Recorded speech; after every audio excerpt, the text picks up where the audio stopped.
You're listening to the Sick and Good podcast. My name is Dustin Messick. I'm a registered dietitian nutritionist and a cancer survivor.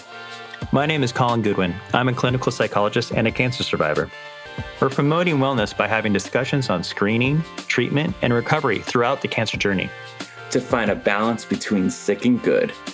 That during the cancer process, both can be true. The Sick and Good podcast is for educational purposes only.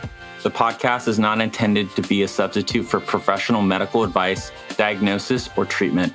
Always seek the advice of your physician or other qualified healthcare provider with any questions you may have regarding a medical condition or treatment and before undertaking a new healthcare regimen. Joining the conversation, we have Dr. Caroline Dorfman. She is an assistant professor in the Department of Psychiatry and Behavioral Sciences in the Duke University School of Medicine. She is a licensed clinical psychologist and is the director of research and behavioral medicine for the Duke Teen and Young Adult Oncology Program. Welcome, Caroline. Thank you so much for having me. I wanted to start off by asking what sparked your interest in cancer research? Yeah, like many, I have a family history of cancer. And growing up, one of the things that I noticed was that individuals within my family and within other families could have very different responses to a cancer diagnosis. I'd always found this quite interesting, but hadn't really thought much about it. And then when I went to college, I knew I had an interest in healthcare. I thought I might pursue a medical degree someday, but really wasn't sure what I wanted to be when I grew up. So my sophomore year, I go to the Career Center to talk with a counselor about career options. And quite fortuitously, as I'm waiting for my appointment with the career counselor, I come across a brochure in the waiting room for research in psycho-oncology. I had never heard of the field of psycho-oncology before, but in looking at the research study, it amazingly reflected the observations I had growing up. So I had gone to undergraduate at the University of Pennsylvania in Philadelphia, and this was a study being run by researchers at the Children's Hospital of Philadelphia that was looking at the impact of a child's cancer diagnosis on their sibling. And I thought, interesting, someone is researching kind of some of the observations that I had seen growing up, that within a family, people may have different responses to cancer, different ways of understanding and adapting to a cancer diagnosis. So I applied for this volunteer position and was accepted. And as I worked with this group, I really became interested in the work that psychologists were doing in the field of oncology. I grew up outside of Washington, D.C., and so I knew I was going to be home for this summer. So I started contacting folks in the area to see if anybody was in need of a research assistant for this summer that was working in the field of psycho-oncology. And so I reached out to some folks at Georgetown University's Lombardi Comprehensive Cancer Center, and they were at the time developing interventions to promote shared decision-making for men around prostate cancer screening, and then also looking at quality of life domains for prostate cancer survivors. And this was very different work to the work I had been assisting with at the Children's Hospital of Philadelphia, but I knew that it would provide me with additional opportunities to learn about the work psychologists were doing in oncology.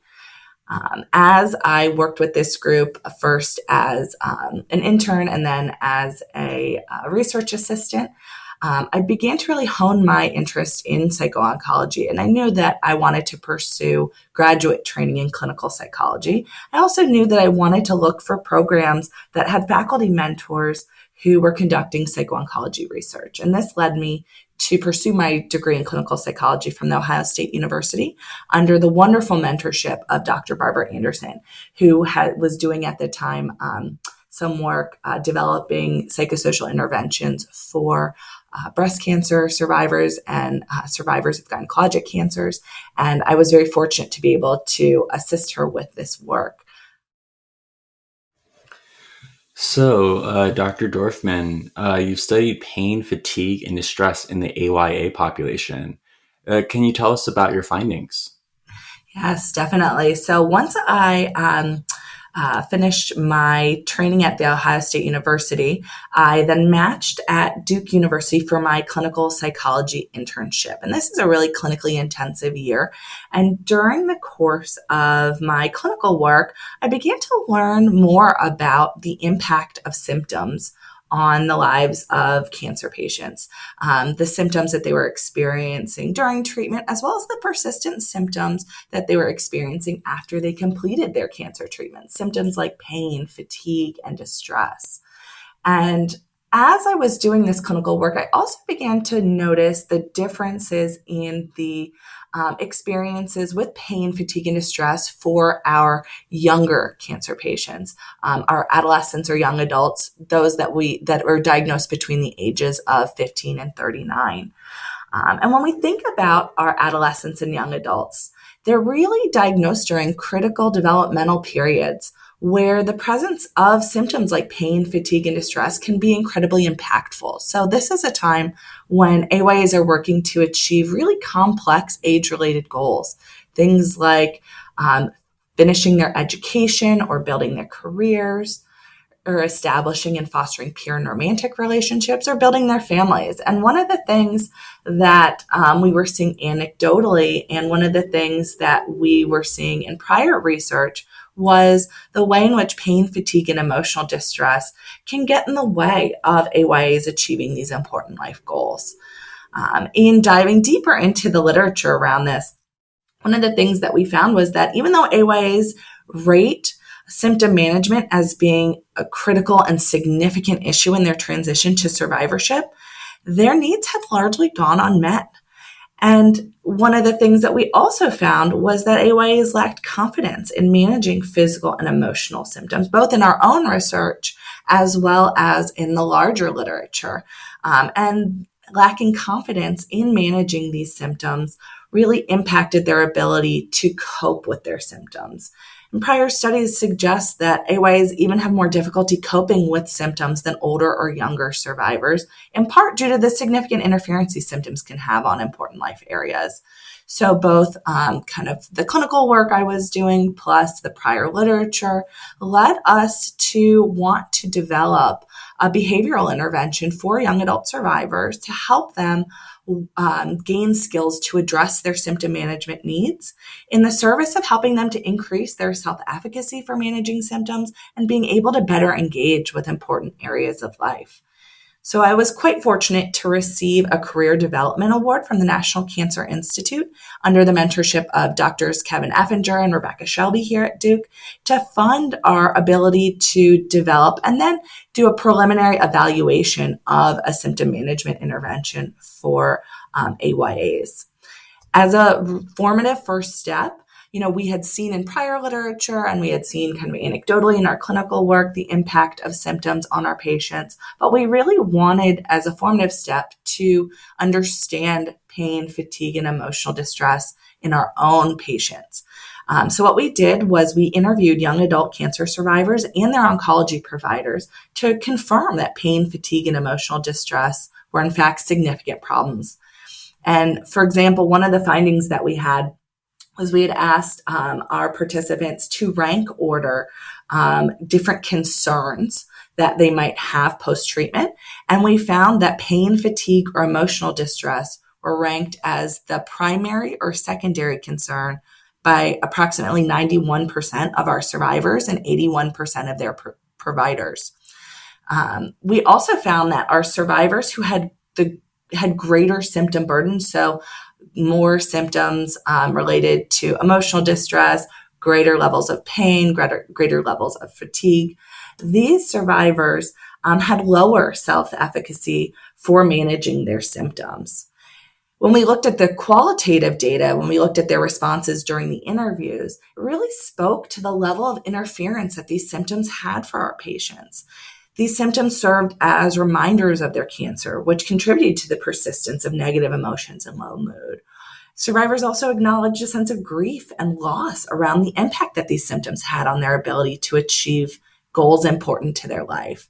And so from this formative work, it really helped us with developing an intervention to help our young adult survivors better cope with symptoms and increase their confidence in coping with symptoms to help them better engage in life goals. Right now, we're in the process of evaluating the feasibility and acceptability of this intervention. So hopefully more results to come. Thank you for sharing that. I definitely, as a cancer survivor who was diagnosed in 19 years old, I can really relate to a lot of what you shared. Is just as a cancer survivor, you just feel in that age group like a fish out of water, Mm-hmm. where like older populations, they know other people that are also cancer survivors or doing treatment so they can like reach out. But myself, I was like, I don't know anybody. That's like an old person problem. Yeah. And the chronic pain piece, I think, is really hard too, because if you go to your doctor, they just say it's probably related to your chemo. And you're like, okay, well, Mhm. when's it going to go away? And they're like, it's hard to say. Yes.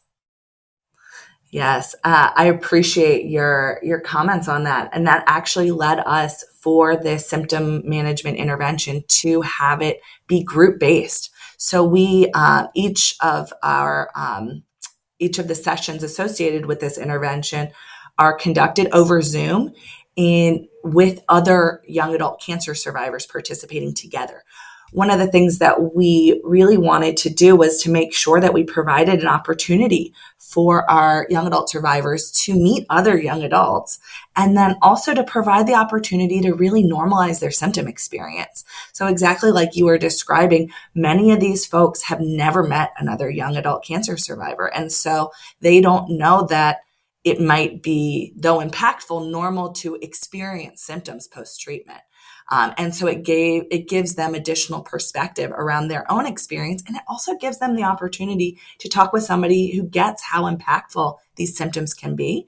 And then they have the opportunity to share with one another about how well different strategies have worked for them for managing their symptoms. So we found the group component to be quite nice as a way to provide that connection for our young survivors. I really like that approach of having confidence in their ability or their perhaps perceived ability in being one of the results for the study, and that Mhm.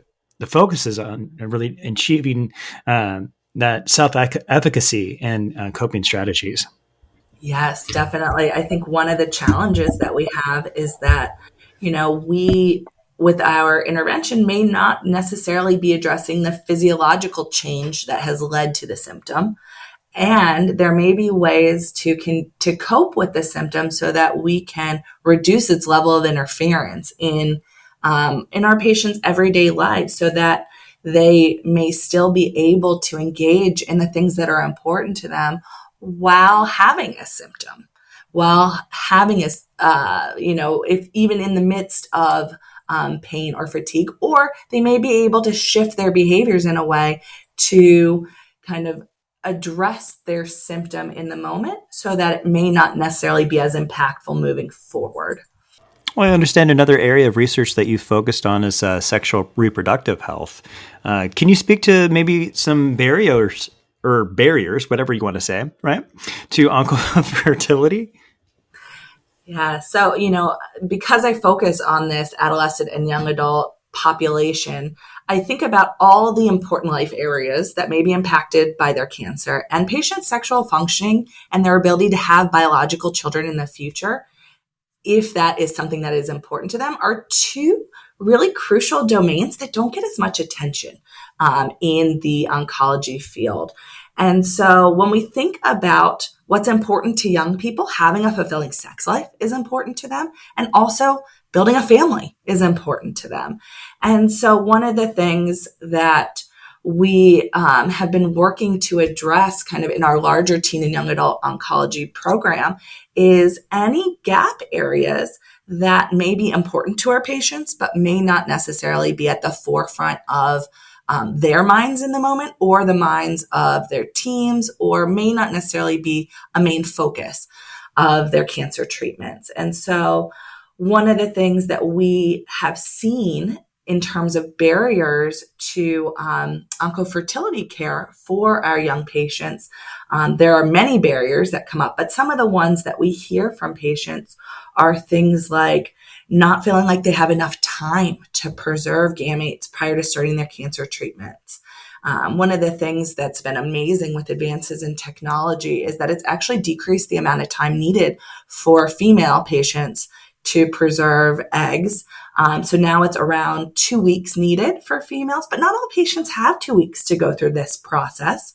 Or patients may not want to wait 2 weeks before initiating their treatments. They may want to jump right into treatments and not have any pauses.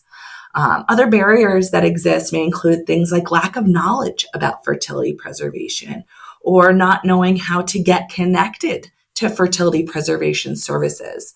And so one of the things that I've helped to do with our larger team here at Duke is that in 2019, I helped to co-found our onco-fertility steering committee here at Duke that really brought together a multidisciplinary group of individuals to begin to think about how do we address barriers to onco-fertility care for our young patients. This led to us founding the Duke onco-fertility program, which is housed within our larger supportive care and survivorship center. And our onco-fertility program provides patients and their families with education and psychosocial support for fertility preservation decision-making. We also help to facilitate rapid referral to fertility preservation services for cancer patients of reproductive age through the use of a designated nurse navigator who will talk with our patients, provide them with education, help them with placing referrals to ensure that they get connected with our fertility center quickly, usually within 24 to 48 hours, so that we can reduce that time to preservation, and also helping to navigate patients through the process of preserving their fertility. So one of the things that we've tried to do is, as we noticed barriers for our patients, begin to develop programming through the Duke onco-fertility program to help to address some of those barriers. I think one of the first barriers that comes to mind is maybe just the cost and the cost prohibition of then having those procedures done, just knowing that it's going to cost money to have them preserved, and that might just be a little bit of a question mark about how long it will be preserved. Yes, exactly. And, in learning more about the barriers to family building for cancer survivors, one of the biggest barriers that came up, like you mentioned, was cost and the impact of cost on patients' fertility preservation decisions. Right now, to date, only 13 states have mandates for insurance coverage for fertility preservation. So as a result, patients often have to pay out of pocket to preserve eggs, embryos, or sperm. And I can tell you, North Carolina is a state that does not have an insurance mandate. So our patients who want to preserve have very high out-of-pocket costs to preserve eggs, embryos, or sperm. So for example, the cost to preserve eggs or embryos can range anywhere from $10,000 to $15,000. And this amount doesn't include annual or monthly storage fees for the however long a patient would like to keep their gametes preserved.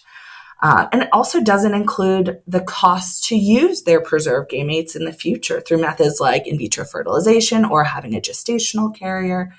So if you think about, the need to preserve gametes prior to the start of treatment, this is coming at a time when patients are already navigating expensive medical care and the expensive care that is to come related to their cancer treatments. The other thing I think about too is, this is the time in life when AYAs are diagnosed is a time when they usually don't have financial reserves. It's not as if they've got, a huge saving account somewhere where they can just dip into that to pay these large expenses. So the cost of fertility preservation procedures can really exacerbate the financial toxicity associated with cancer treatments. And we had heard about this clinically from our patients, but we really wanted to further explore this in our research. So recently we embarked on a study in which we surveyed and interviewed young female cancer survivors, both who preserved and those who also did not preserve their fertility, to better understand the role that cost played in their fertility preservation decisions. And in talking with these women, it really hit home the impact that cost plays. Cost played a really significant role in their fertility preservation decisions. And we heard from a lot of women how hard it was that cost was the reason why either they couldn't preserve their fertility or why another woman wouldn't be able to preserve her fertility, and how impactful that was, especially in the context of them maybe having a desire for biological parenthood in the future. One woman really equated the need to cover fertility preservation to the insurance covered mandates that exist for breast reconstruction following breast cancer mastectomy. And she acknowledged, that this was a medical problem being created by cancer. And if you don't mind, I'd love to share this quote with you that came from our data, just because I find it to be so impactful. She said, if I can get the plastic surgery, why can't I get fertility treatment? I think it should be just as important. If you can protect my outer image with plastic surgery, then why can't you protect my fertility, which is an essential organ for me? So I think it really hits home the fact that, biological parenthood is important for patients, and that cost can be one reason why patients wouldn't be able to do this. So we're really hopeful that our research will help to support ongoing advocacy work to promote insurance coverage for preservation. I love that. I can certainly relate to a lot of what you're talking about. And having to have gone through that procedure myself, I refer to it lovingly as paying rent for my kids as far as the the preservation costs. And it is difficult to then have that window, like you were saying, as far as like the timing of treatment and when there can be that preservation of the gametes for the preservation. So I just wanted to then speak to that and say that it's certainly costly and something that is an ongoing thing. Yes, definitely. And I think the other piece that makes it so challenging for patients is that there are a lot of unknowns about their fertility potential once they are done with treatment. So for some patients, they may be able to have a biological child in the future without the need of their preserved specimen. For other patients, that may not be the case. And so oftentimes, patients are provided with a probability of impaired fertility or infertility in the future. And it's not always 100%. And so I think that makes the decision really even more complicated for patients. The other thing too is that we talk a lot about preservation decisions, but there are a multitude of decisions that come up in the future for patients around family building, decisions related to how they want to talk to a partner about the fact that they may need to use a preserved gamete in the future, decisions around which way to go. Do they, try to, for a female, carry the pregnancy themselves? Do they try to use a gestational carrier? Kind of all these different decisions along the way that then can reactivate reminders and thoughts about their cancer experience. So we think about, too, the continued emotional impact that this has on our young patients as they decide how they want to grow a family. Something I was going to just add on there is that I love how you highlighted the decisional process, that there's all these things to consider, that the probability of that impairment. And my thought here is like, it almost turns into a math problem, a very complex math problem. It's like, okay, Yes. well, what all these factors that can to consider to then really make the best decision, for that individual. Exactly. And one of the things that I think about a lot of times with my patients is thinking about what's important to them, what they value, and where their values may help to guide some of the decisions that they need to make. If it is somebody who has always viewed themselves as becoming a parent someday, that value may be a little different, or sort of, I should say, kind of their decision associated with that value might be a little different than somebody who may not have always viewed themselves as being a parent someday.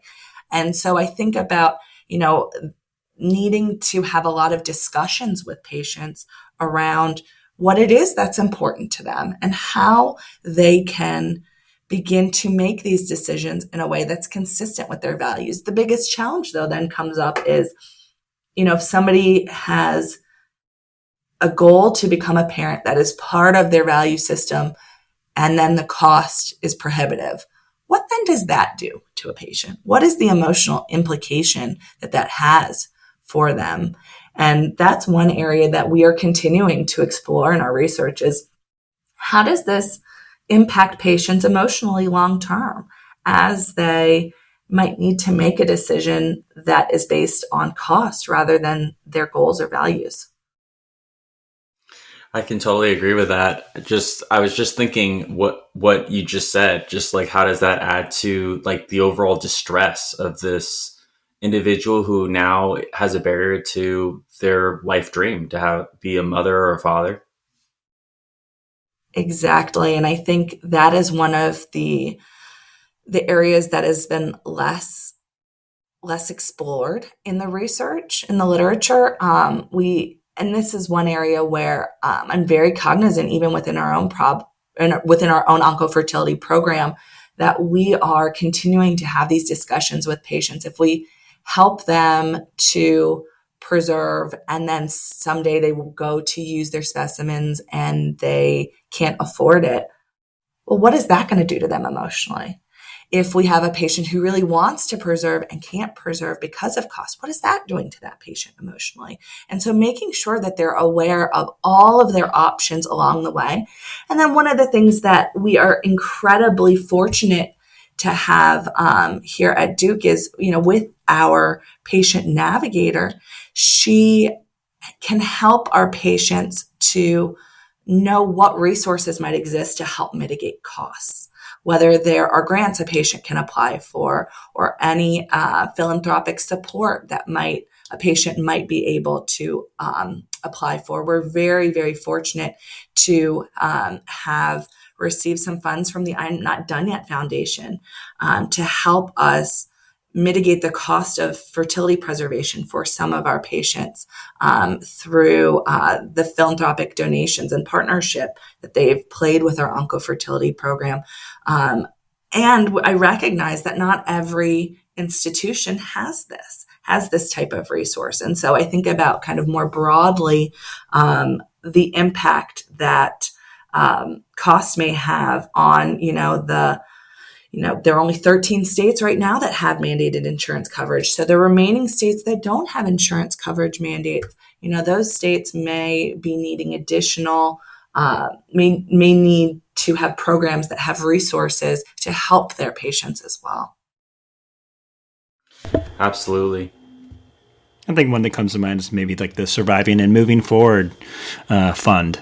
I know that they have a wing that's specifically dedicated to family building exercises and grants available for the adolescent young adult population.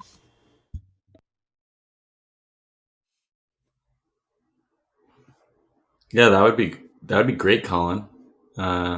Great idea. Lastly, you're specialized in studying health behavior issues and specifically barriers to overall well-being in the cancer population. Can you tell us about this research? Yeah, definitely. So I think about this research as kind of combining some of the symptom management work that we have done with also recognizing the long-term and late effects that are faced by our cancer survivors. And because so much of my work is within the AYA realm, one of the things that I think about with our AYAs is that, while advances in treatment have really resulted in, I think the latest statistic is more than 80% of AYAs will survive more than 5 years after their cancer treatment. the long-term and late effects that they might experience can be impactful, as I've kind of alluded to before. One area that is particularly impactful is cardiovascular disease. Cardiovascular disease is a leading cause of death for cancer survivors and has become a growing public health concern for survivors who are diagnosed as AYAs. So the longer that they are living, the more we are seeing the impact that cancer treatments can have on cardiovascular functioning, as well as kind of the health behaviors of AYAs and how those may impact their cardiovascular disease risk. So one of the latest statistics is that AYA survivors have more than a twofold risk of cardiovascular disease when compared to age-matched peers, and have a significantly greater risk of cardiac mortality. And like I mentioned before, this risk may be associated with their treatment exposures and may be potentiated by weight gain and poor health behaviors.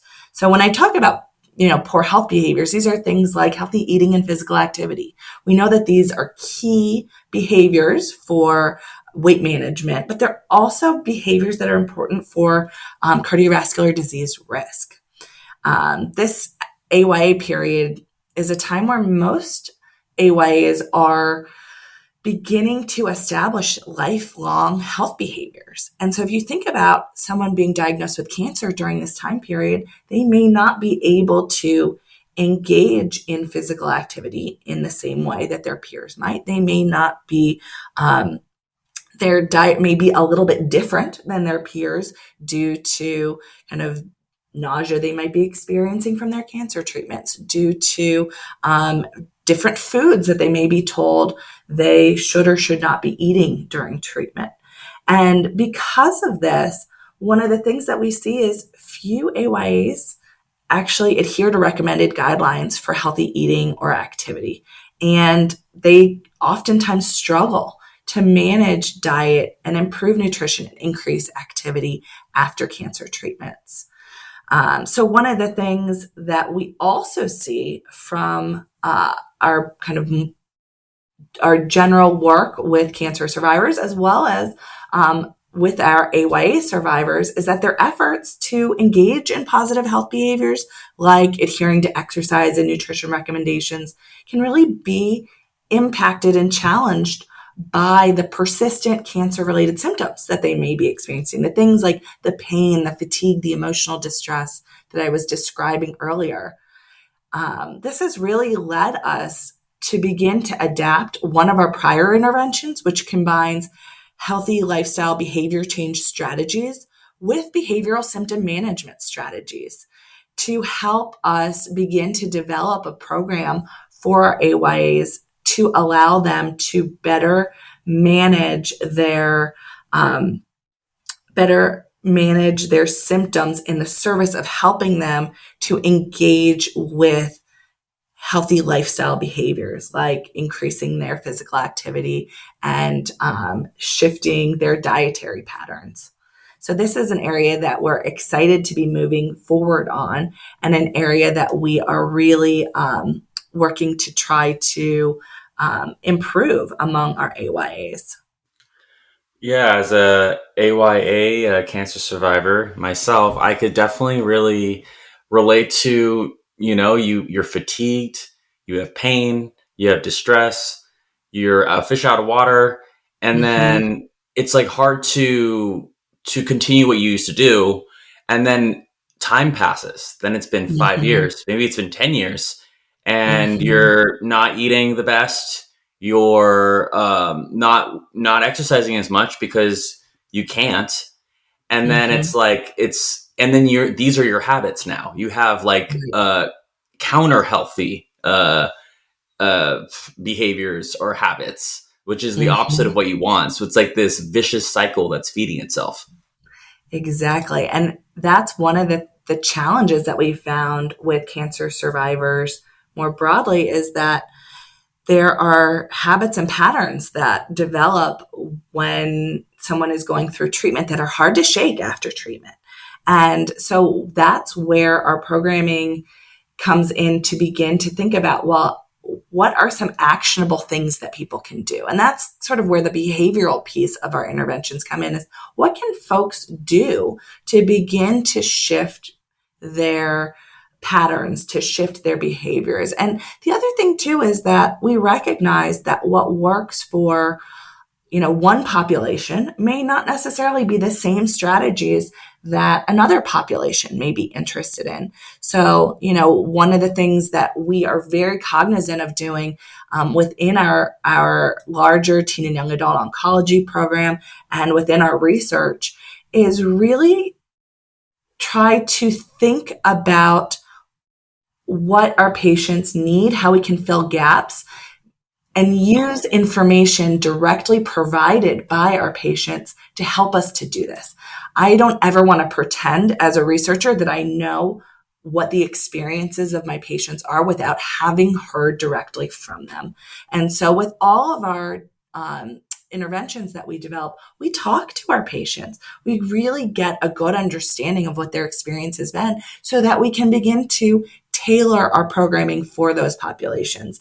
So I'll give you an example of this with our program to help to address cardiovascular disease risk factors.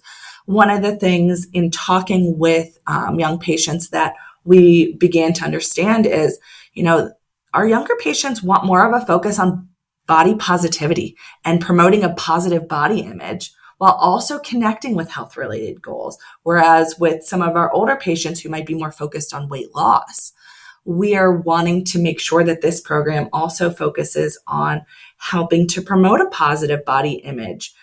Another thing is that with our younger patients, they might not be as familiar with the metrics used by medical providers around cardiovascular disease risk, like blood pressure metrics, cholesterol metrics.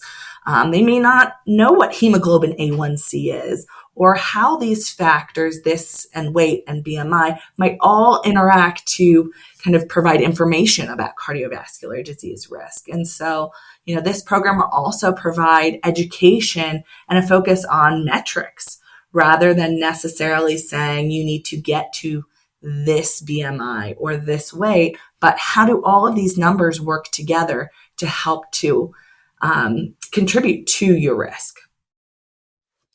I really liked what you said about like tailoring a specific intervention to the patient. I'd say in some ways in my early adulthood, I was a professional patient, which led me down the line to becoming a dietitian, because I was like, that's one area I can definitely choose and affect my overall health. Yes. But just realizing as a cancer survivor, you're now different. You go to the physical therapist. Maybe in the past, you just did all their physical activity and you were like, boom, she's super strong. But now you're like, wow, I'm really tired. Oh, it's really hard. My body feels exhausted for multiple days after PT. Before I could do it like every other day or every day. Right. Right. Exactly. And that's one of the things that has been really challenging for our patients is when we talk to them about where they would like to be in terms of their physical fitness level, in terms of their overall abilities, there's a lot of grief and loss around change in ability and the fact that they may be starting from a different place than they were beforehand. And the other thing that I hear from so many of our young patients is their lack of understanding of how they could have gotten diagnosed with cancer, because they were like they picture perfect health before their diagnosis, right? Like, I was eating healthy, I was running marathons, I was, in tip-top How could shape. this happen? How could this happen, right? Like this, especially because we think about, all the risk factors for cancer, right? These are folks who, it doesn't make sense from the traditional standpoint.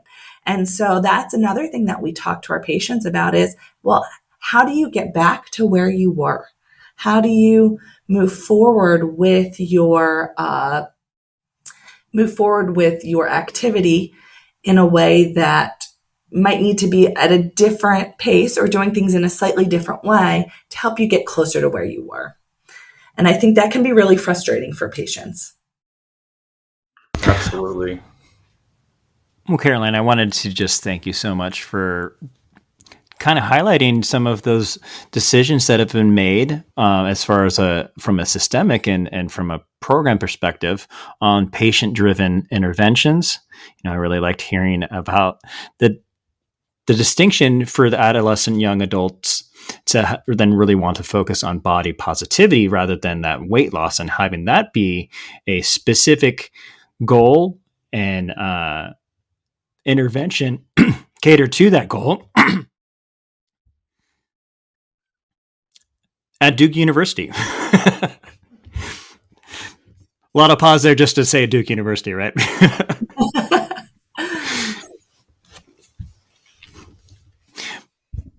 But I just wanted to, again, thank you so much for being a guest for today and just sharing your research that you've been doing at the Duke University. Dustin, do you have anything else you wanted to then specifically add or question at this time? I just loved what you said, Colin, about like focusing more on body positivity rather than weight loss. Because like it's now like bringing in this like patience with your body, which is maybe for a young person, never something they ever had to have. That's something that an older person has to deal with. So I liked what you said there. It's a problem for future Dustin, right? Yeah, I think it's a more self-compassionate approach. Yes. Yes. And I think that's one of the things that we've learned from our patients is that sometimes they can be pretty hard on themselves and hard on themselves in a way that may not necessarily reflect anything that was in their control in the first place. And so that's one area that, when we talk with our patients, we talk with them about kind of self-compassion, being kind to themselves and the way that they would treat other people in their lives. We are usually the least kind to ourselves. And if we treated ourselves in the same way that we treated those around us, we might actually have a slightly different perspective on our experiences. And so that's one of the things that we really talk to with our patients a lot around just that compassion for themselves that they may have and how ways to foster that compassion. Well, thank you so much for being our guest for this episode and sharing your expertise in the psycho-oncology field. But yeah, I just wanted to extend my gratitude there. Well, I so appreciate being here with you both, and thank you for giving me the space to share some of the work that we've been doing. Our podcast will discuss topics related to cancer treatment and the recovery process, including diagnosis, family support, resources, medications, and nutrition. We aspire to have conversations pertinent and relevant to the cancer journey.